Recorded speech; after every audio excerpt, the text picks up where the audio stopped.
A et B, deux ensembles. A avec les éléments 1, 3, 5, 7, 9. B, les éléments 0, 1, 3, 4, 5. Maintenant, nous allons trouver A inter B, A union B, A delta B. Ça, c'est intéressant. Et puis, le cardinal de A delta B. D'abord, on commence avec l'intersection. L'intersection, c'est quoi? Ce sont, alors l'intersection, on dit A inter B, ce sont les éléments, d'accord, qui sont communs à A et B. Eh bien, ici, il faut relever les éléments communs. Nous avons 1 ici. Nous avons 1 ici, c'est commun, c'est bon. 3 ici, c'est bon. Et puis 5 ici, 5 là, pas de souci. Donc voilà. Et puis les autres, voilà. Donc l'intersection A inter B, les éléments qui sont communs à A et B, c'est 1, d'accord, 3, et puis 5. Ça va. Maintenant pour la réunion, A union B, d'accord. A union B, les éléments de A font partie de A union B. Les éléments de B font partie de A union B, à condition de ne pas répéter un élément deux fois. Et bien maintenant, on prend tous les éléments de A, parce que ça fait partie de A union B. Maintenant, arrivé ici, nous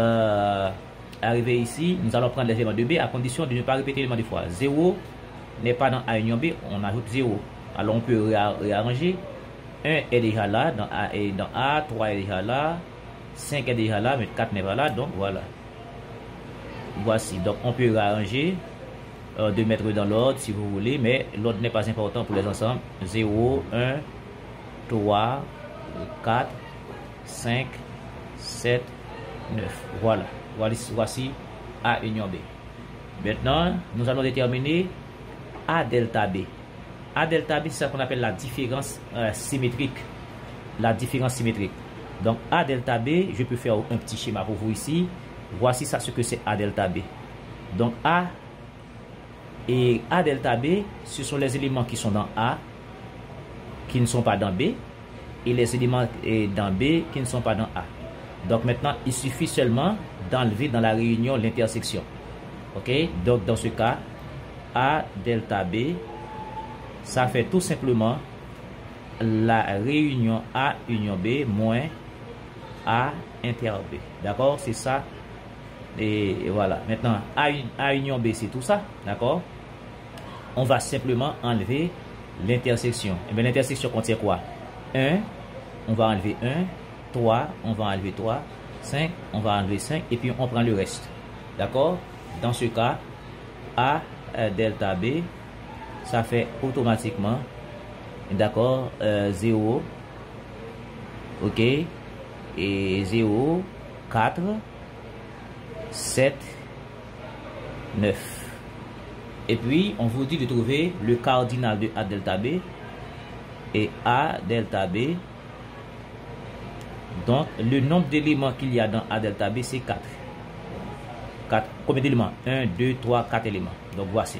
Maintenant, si vous voulez, à partir du diagramme de Venn, pour trouver A delta B, on peut faire, par exemple ici, si ça c'est A, et puis ça c'est B, d'accord? Maintenant, si on veut trouver A delta B correctement pour vérifier, il faut commencer par représenter l'intersection de A et B.